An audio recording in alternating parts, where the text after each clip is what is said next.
নমস্কার। গল্পগুচ্ছ সাথে অর্পিতার আসরে সকল শ্রোতা বন্ধুদের স্বাগত জানাই। গল্পগুচ্ছ সাথে অর্পিতার চ্যানেলে আজকের নিবেদন সাহিত্যিক তারাশঙ্কর বন্দ্যোপাধ্যায়ের কলমে ডাইনি। গল্পটি বলার সময় আমার যদি কোনো ভুল হয়ে থাকে তাহলে আমি সবার কাছে ক্ষমা প্রার্থী। আর গল্পটি যদি আপনাদের ভালো লেগে থাকে লাইক, সাবস্ক্রাইব ও ছোট্ট একটি কমেন্ট করতে ভুলবেন না। আর হ্যাঁ, অবশ্যই কিন্তু শেয়ার করবেন। তাহলে চলুন শোনা যাক আজকের গল্প, তারাশঙ্কর বন্দ্যোপাধ্যায়ের লেখা ডাইনি। গল্প পাঠে আমি অর্পিতা।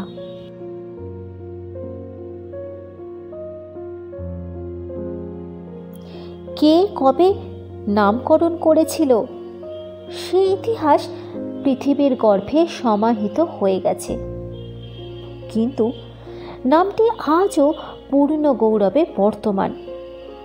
ছাতি ফাটার মাঠে জলহীন ছায়াশূন্য দিগন্ত বিস্তৃত প্রান্তরটির এক প্রান্তে দাঁড়িয়ে অপর প্রান্তের দিকে চাইলে ওপারের গ্রাম চিহ্নের গাছপালাগুলিকে কালো প্রলেপের মতো মনে হয়। সঙ্গে সঙ্গে মানুষের মন যেন কেমন উদাস হয়ে ওঠে।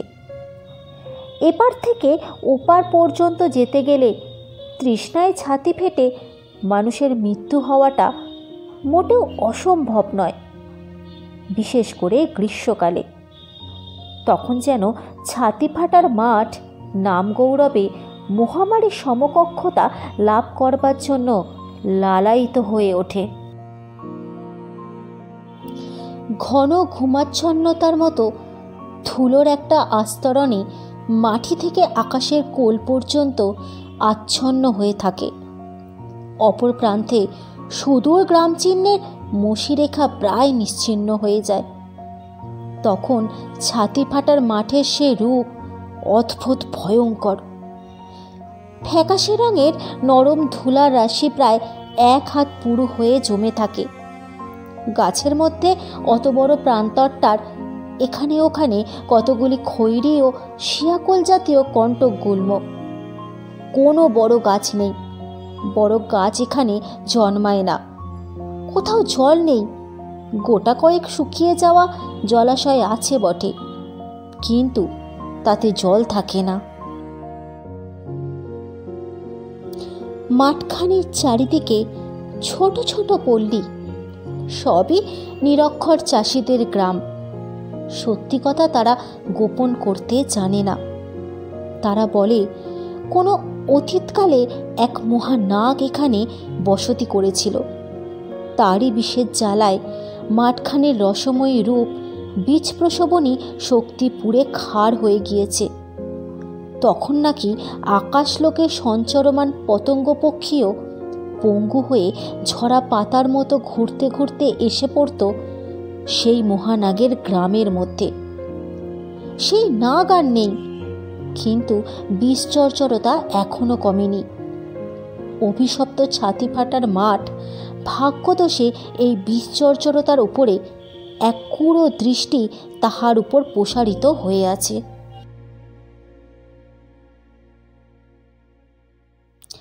মাঠটির পূর্ব প্রান্তে দলদলির জলা, অর্থাৎ অত্যন্ত গভীর পাঁক। ঝর্ণা জাতীয় জলটার ওপরেই রামনগরের সাহাতের যে আমবাগান আছে, সেই আমবাগানে আজ 40 বছর ধরে বাস করছে এক ডাকিনী। ভীষণ শক্তিশালিনী, নিষ্ঠুর কুড়ো এক বৃদ্ধা ডাকিনী। লোকে তাকে এড়িয়ে চলে, তবে 40 বছর ধরে দূর থেকে তাকে দেখে তার প্রতিটি অঙ্গের বর্ণনা তারা দিতে পারে। তার দৃষ্টি নাকি অপলক স্থির, আর সে দৃষ্টি নাকি আজ 40টা বছর ধরে নিবদ্ধ হয়ে আছে এই মাঠখানার উপর।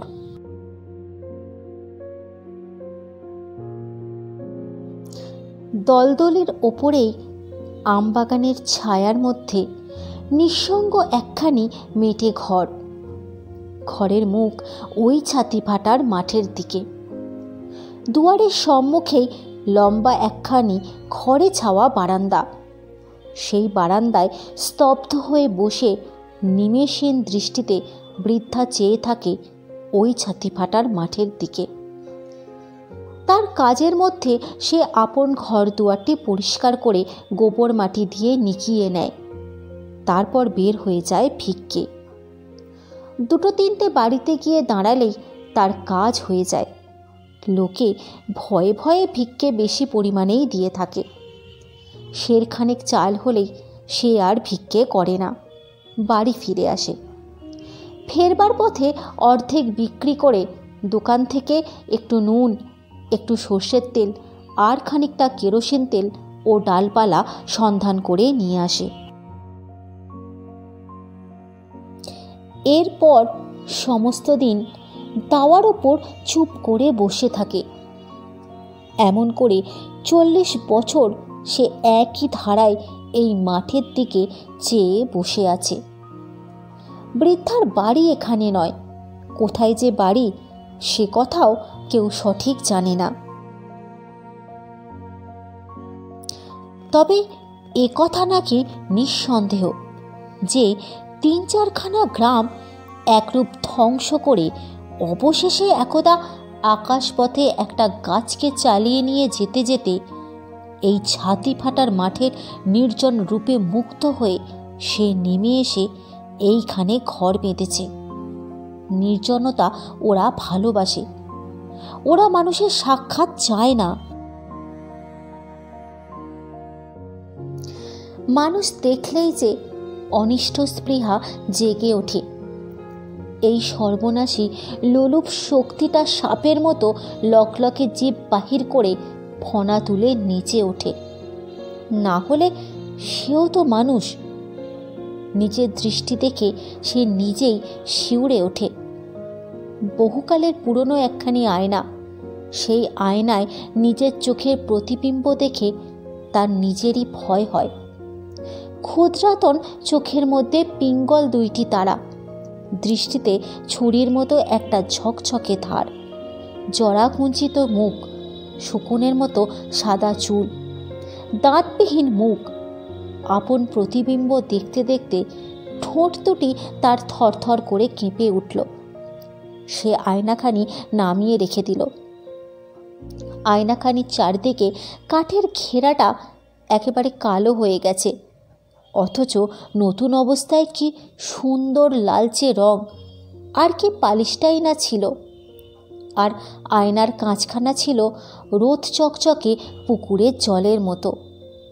কাঁচখানার ভিতর মুখখানা কি পরিষ্কারটাই না দেখাতো। ছোট কপালখানিকে ঘিরে এক রাস চুল, ঘন কালো নয়, একটু লালচে আভা ছিল চুলে। কপালের নিচেই টিকলো নাক, চোখ দুটি ছোটই ছিল, চোখের তারা দুটিও খয়েরি রঙের ছিল। লোকে সে চোখ থেকে ভয় পেত, কিন্তু তার বড় ভালো লাগতো। ছোট চোখ দুটো আরও একটু ছোট করে তাকালেই মনে হতো আকাশের কোল পর্যন্ত এ চোখ দিয়ে দেখা যায়। অকস্মাৎ সে শিউরে উঠল। নরুন দিয়ে চেরা ছুরির মতো চোখে বিড়ালের মতো এই দৃষ্টিতে যাকে তার ভালো লাগে তার আর রক্ষে থাকে না। কোথা দিয়ে যে কি হয়ে যায়, কেমন করে হয়ে যায় সে বুঝতে পারে না, তবে হয়ে যায়। প্রথম দিনের কথা তার মনে পড়ে যায়। বুড়ো শিবতলার সামনেই দুর্গাসায়রের বাঁধা ঘাটের ভাঙা রানার ওপর সে দাঁড়িয়েছিল। জলের তলে তার ছবি উল্টো দিকে মাথা করে দাঁড়িয়ে জলের ঢেউয়ে এঁকে বেঁকে লম্বা হয়ে যাচ্ছিল। জল স্থির হলেই লম্বা ছবিটি অবিকল তারই মতো 10-11 বছরের মেয়েটি হয়ে তারই দিকে চেয়ে হাসছিল।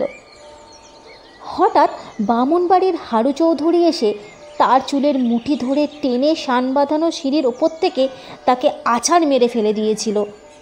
তার রূঢ় কণ্ঠস্বর সে এখনও শুনতে পায়।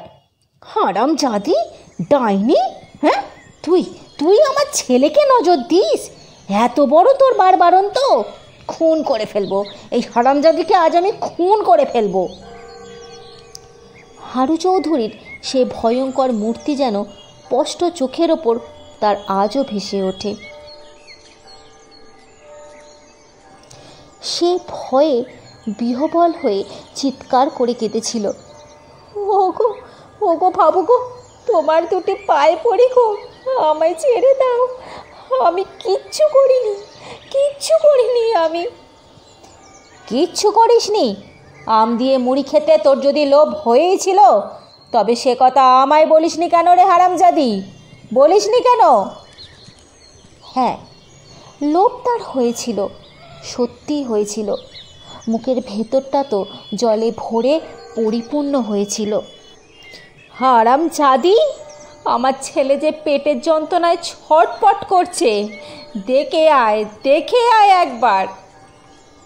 সে আজও অবাক হয়ে যায়, কেমন করে এমন হয়েছিল, কেমন করে এমন হয়। কিন্তু এ যে সত্যি তাতে কোনো সন্দেহ নেই। তার স্পষ্ট মনে আছে, সে হারু চৌধুরীর বাড়ি গিয়ে অঝরে কেঁদেছিল আর বারবার মনে মনে বলেছিল, হে ঠাকুর, ভালো করে দাও, ওকে তুমি ভালো করে দাও ঠাকুর, ভালো করে দাও। এই দেখো, এই এই আমার দৃষ্টি আমি ফিরিয়ে নিচ্ছি, এইবার ওকে ভালো করে দাও। আশ্চর্যের কথা, কিছুক্ষণ পরেই আরও 2 বার বমি করে ছেলেটি সুস্থ হয়ে ঘুমিয়ে পড়েছিল। হারু চৌধুরী বলেছিল, ওকে একটা আম দিয়ে 2টো মুড়ি দাও দেখি। চৌধুরী গিন্নি একটা ঝাঁটা তুলে বলেছিল, সাই দেব, ওই হারামজাদির মুখে আমি সাই দেব। মা বাপ মরা অনাথ মেয়ে বলে দয়া করি। যেদিনই ওই হারামজাদি আসে, সেই দিনই ওকে আমি খেতে দিই। জিগাও ওকে। আর ও কি না আমার ছেলেকে নজর দেয়, আবার দাঁড়িয়ে দাঁড়িয়ে শুনছে, দেখো পোড়ার মুখ কি। হ্যাঁ, ওর ওই চোখের দৃষ্টি দেখে আমি বরাবর সন্দেহ করেছিলাম। ওই জন্য আমি কখনো ওর সামনে কোনো ছেলেপুলেকে খেতে দিইনি।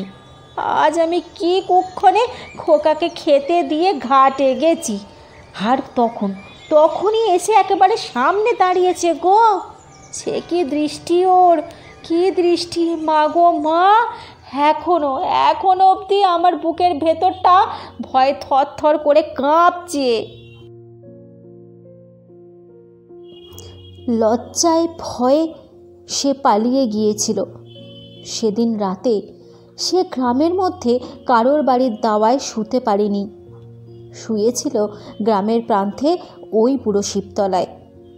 অঝরে সে সমস্ত রাত কেঁদেছিল আর বলেছিল, হে ঠাকুর, আমার দৃষ্টিকে তুমি ভালো করে দাও, না হয় আমাকে তুমি কানা করে দাও। এই যন্ত্রণা আমি যে আর সহ্য করতে পারছি না ঠাকুর, সহ্য করতে পারছি না। গভীর একটা দীর্ঘ নিঃশ্বাস মাটির মূর্তির মতো নিষ্পন্দ বৃদ্ধার অবয়বের মধ্যে এতক্ষণে ক্ষীণ একটি চাঞ্চল্যের সঞ্চার করিল। ঠোঁট দুটি থরথর করে কাঁপতে লাগল। পূর্বজন্মের পাপের যে খণ্ডন নেই, দেবতার দোষই বাকি আর সাধ্যই বাকি। বেশ মনে আছে, গৃহস্থের বাড়িতে সে আর ঢুকবে না বলে ঠিক করেছিল। দরজার বাইরে থেকেই সে ভিক্ষে চাইত। গলা দিয়ে কথা যেন বাহির হতো না, কোনো মতে বহু কষ্টে বলতো, 2টি ভিক্ষে পাই মা, হরি বল। কে রে, কে? ও তুই, খবরদার ঘরে ঢুকবি না বলে দিচ্ছি, খবরদার। না মা, না, তোমার ঘরে ঢুকবো না গো মা। কিন্তু পরক্ষণে মনের মধ্যে কি যেন একটা কিলবিল করে উঠত। এখনও ওঠে। কি সুন্দর মাছ ভাজার গন্ধ! আহা, বেশ খুব পাকা মাছখানা বোধ হয়। এই এই এই হারামজাদি বেহায়া, হ্যাঁ, উঁকি মারছে আমার ঘরে, সাপের মতো উঁকি মারছে। ছি ছি ছি, সত্যি তো উঁকি মারছে। রান্নাশালার সমস্ত আয়োজন তার নরুনচেরা ছোট চোখের এক দৃষ্টিতে দেখা হয়ে গেছে। মুখের ভেতর জিভের তলা থেকে ঝর্ণার মতো জল গড়াচ্ছে তার। বহুকালের গড়া জীর্ণ বিপন্ন মাটির মূর্তি যেন কোথাও একটা নাড়া পেয়ে দুলে উঠল। ফাটল ধরা শিথিল গ্রন্থি অঙ্গ প্রত্যঙ্গগুলি শৃঙ্খলাহীন অসম গতিতে চঞ্চল হয়ে পড়ল। অস্থিরভাবে বৃদ্ধা এবার নড়ে চড়ে বসল। বাঁ হাতের শীর্ণ দীর্ঘ আঙুলগুলির নখ দাওয়ার মাটির ওপর বিঁধে গেল। কেন এমন হয়, কেমন করে এমন হয়, সে কথা সারা জীবন ধরেও যে বুঝতে পারা গেল না। অস্থির চিন্তায় দিশাহারা মনের কাছে সমস্ত পৃথিবী যেন হারিয়ে যায়। কিন্তু সে তার কি করবে? কেউ কি বলে দিতে পারে কি করবে, কি করতে পারে? প্রহত পশু যেমন মরিয়া হয়ে অকস্মাৎ গর্জন করে ওঠে, ঠিক তেমনই শব্দ করে অকস্মাৎ বৃদ্ধা মাথা নাড়িয়ে শনের মতো চুলগুলোকে বিশৃঙ্খল করে তুলে খাড়া সোজা হয়ে বসল। ফোকলা মাড়ির ওপর মাড়ি চেপে ছাতি ফাটার মাঠের দিকে নরুনচেরা চোখে চিলের মতো দৃষ্টি এনে হাঁপাতে শুরু করল। ছাতি ফাটার মাঠটা ধোঁয়ায় ভরে ঝাপসা হয়ে গেছে। চৈত্র মাস, বেলা প্রথম প্রহর শেষ হয়ে গেছে। মাঠ ভরা ধোঁয়ার মধ্যে ঝিকিমিকি ঝিলমিলির মতো কি যেন একটা ছুটে চলেছে। একটা ফু যদি সে দেয়, তবে মাঠের ধুলোর রাশি উড়ে আকাশময় হয়ে যাবে। ওই ধোঁয়ার মধ্যে জমাট সাদার মতো ওটা কি নড়ছে যেন? হ্যাঁ, কি যেন একটা নড়ছে। হ্যাঁ, মানুষই তো। মনের ভেতরটা তার কেমন করে ওঠে। ফু দিয়ে ধুলো উড়িয়ে দেবে মানুষটাকে উড়িয়ে। করিয়া পাগলের মতো হেসে একটা অবোধ নিষ্ঠুর কৌতুক তার মনে জেগে উঠেছিল।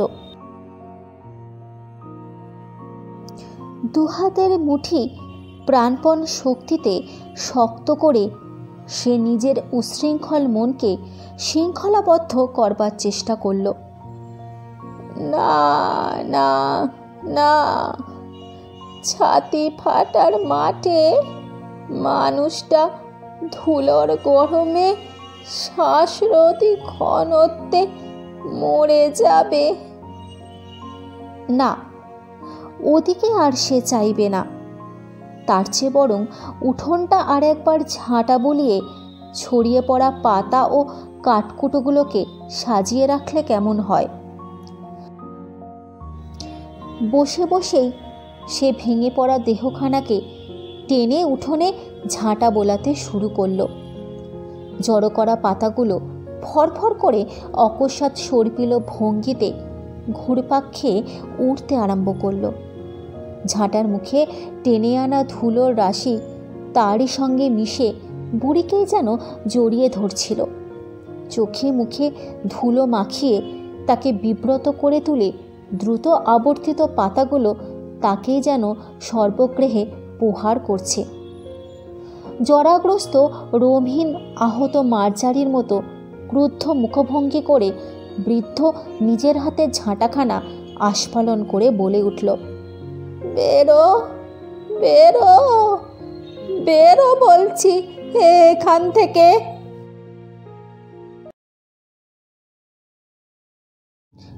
আজ আমার গল্পটি আমি এখানেই শেষ করছি। আশা করি তারাশঙ্কর বন্দ্যোপাধ্যায়ের লেখা ডাইনি গল্পটির প্রথম পর্ব আপনাদের মন ছুঁয়ে গেছে। গল্পটি ভালো লাগলে ছোট্ট একটি কমেন্ট করতে ভুলবেন না। আপনাদের সঙ্গে আমার আবার দেখা হবে ডাইনি গল্পটির দ্বিতীয় পর্বের সাথে। ততদিনে ভালো থাকুন এবং সুস্থ থাকুন। আর আমার সঙ্গে এতক্ষণ সময় কাটানোর জন্য আপনাদের সকলকে ধন্যবাদ।